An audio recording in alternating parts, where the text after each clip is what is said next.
Greetings, fellow Sunday schoolers.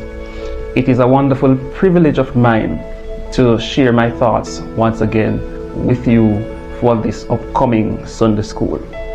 As I jump right into the lesson preview, the theme, the topic that you will be exploring is leaders who rebelled against God.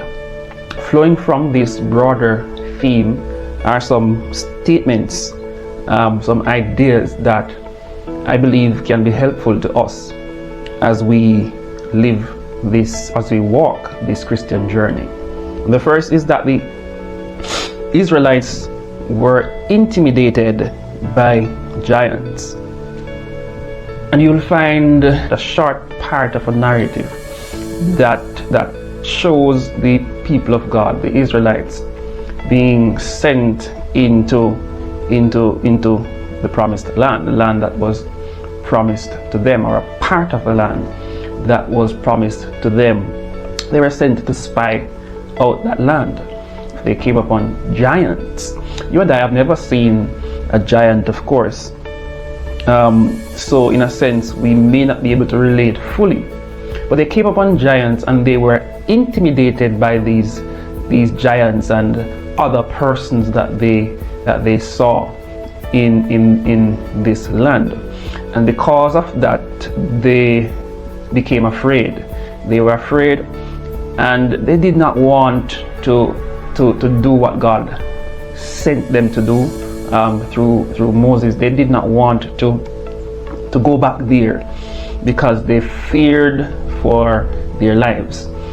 As you really dive into this story by yourselves along with your teacher, you can take some things from this that, of course, we will not literally see giants, but we will be sent into areas, we will be charged to do things for the Lord that seem intimidating, that seem very big, that seem overwhelming.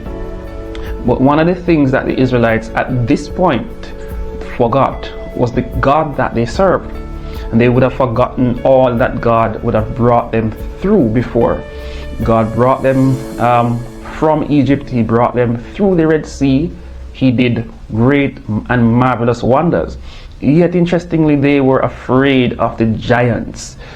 In the moment, they forgot the big God that they served. And I believe we can kind of think of ourselves facing giants, facing figurative giants, but not fearing those giants, not being intimidated by them, because our God is bigger, He is stronger, He has proven Himself over and over.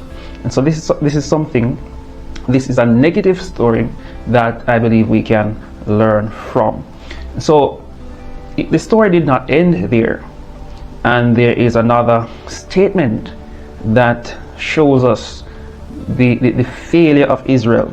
They failed to trust the promises of God. They failed to trust in God's promises.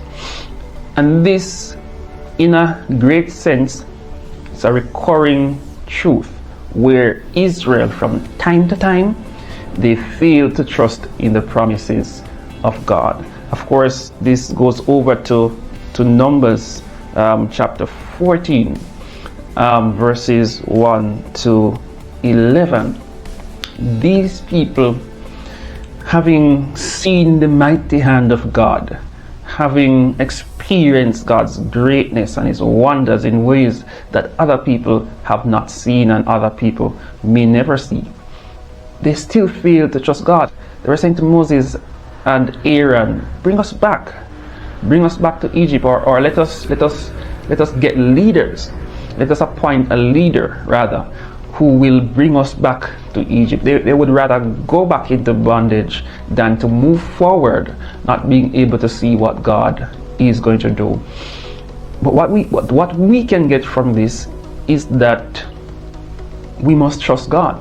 We must not allow our circumstances, no matter how overwhelming they may be, to cloud our memories of the wonderful things that God did for us.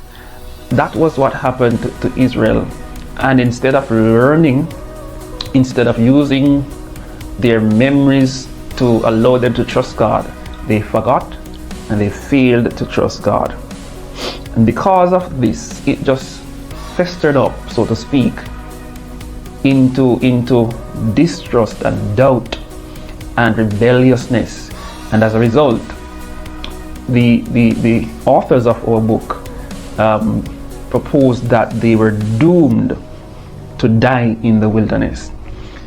And so we see plagues and we see God punishing them and all of that. But also in the text in chapter 14 there, you will see that only the younger generation, because of their rebelliousness, because of their distrust in God, only the younger generation, Joshua's generation, would cross over into the promised land. Interestingly, Moses himself, though for the most part he was trusting God, Moses also did not see or could not venture into the promised land, because at a critical point, he too would break, and along with the older generation, he would die in the desert without going over to the promised land. And so the essence of this that I see is that God wants us to trust him. He will not allow everything to be easy. He could have just wiped out all the giants there and then, but he wanted them to see them. He wanted them to experience hunger. He wanted them to experience lack, so that they can run to the only person that can protect them, that could preserve them, that could fill them up, could sustain them. But they failed. Let us not fail in trusting God.